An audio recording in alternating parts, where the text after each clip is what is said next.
श्री रामचरितमानस सुंदर कांड।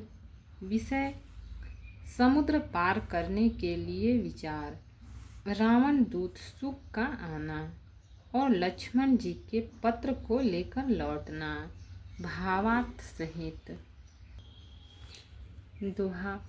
रावण क्रोधय नल निज श्वास समीर प्रचंड जरत विभीषण राखेउ दीन्हु राजु अखंड। श्री राम जी ने रावण के क्रोध रूपी अग्नि में जो अपनी विभीषण की श्वास वचन रूपी पवन से प्रचंड हो रही थी, जलते हुए विभीषण को बचा लिया और उसे अखंड राज्य दिया।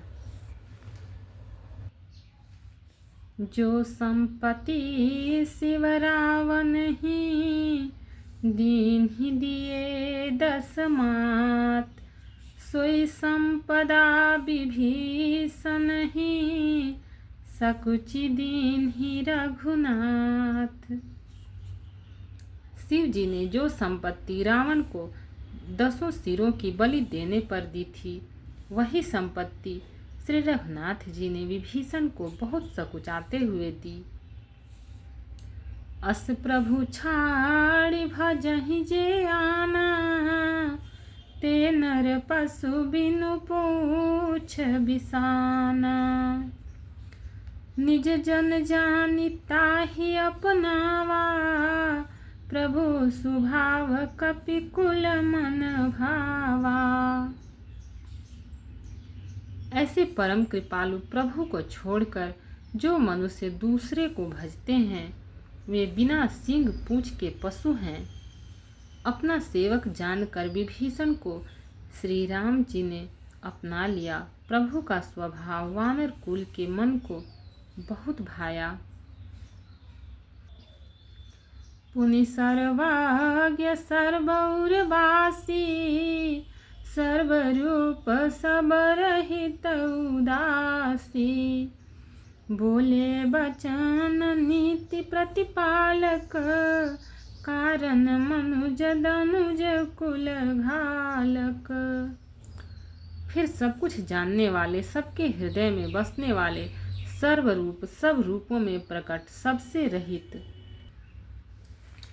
उदासीन, कारण से भक्तों पर कृपा करने के लिए मनुष्य बने हुए तथा राक्षसों के कुल का नाश करने वाले श्री राम जी नीति की रक्षा करने वाले वचन बोले।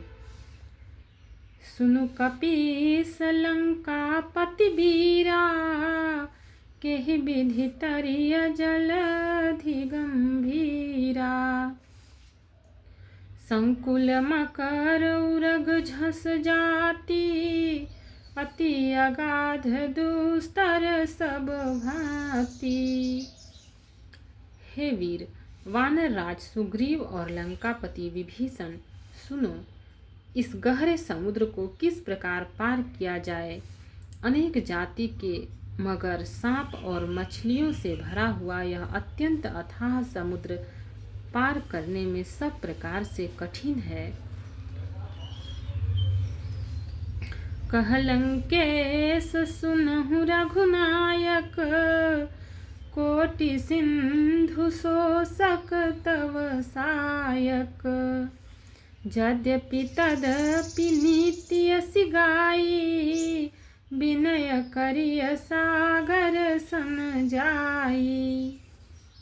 विभीषण जी ने कहा, हे रघुनाथ जी सुनिए, यद्यपि आपका एक बाण ही करोड़ों समुद्रों को सुखाने वाला है, सोख सकता है, तथापि नीति ऐसी कही गई है, उचित यह होगा कि पहले जाकर समुद्र से प्रार्थना की जाए। दोहा। प्रभु तुम्हार कुल गुर जलधि, कहीं उपाय विचारी। बिनु प्रयास सागर तरिहि, सकल भालु कपिधारी। हे प्रभु, समुद्र आपके कुल में बड़े पूर्वज हैं। वे विचार कर उपाय बतला देंगे। तब रीछ और वानरों की सारी सेना बिना ही परिश्रम के समुद्र के पार उतर जाएगी। सखा कही तुमनी की उपाय, करिय दैव जो होई सहाय। मंत्र नयह लक्ष्मण मन भावा, राम बचन सुनी अति दुख पावा। श्री राम जी ने कहा, हे सखा, तुमने अच्छा उपाय बताया, यही किया जाए यदि दैव सहायक हों। यह सलाह लक्ष्मण जी के मन को अच्छी नहीं लगी। श्री राम जी के वचन सुनकर तो उन्होंने बहुत ही दुख पाया। नाथ दैव कर कवन भरोसा, सोसिय सिंधु करिय मन रोसा। कादर मन कहूँ एक धारा, दैव दैव आलसी पुकारा।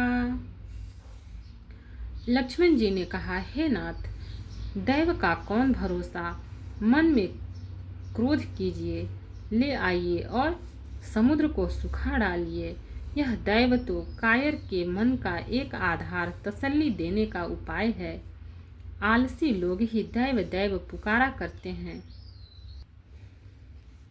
सुनती बिहसी बोले रघुबीरा, ऐसे ही करब धरहु मन धीरा।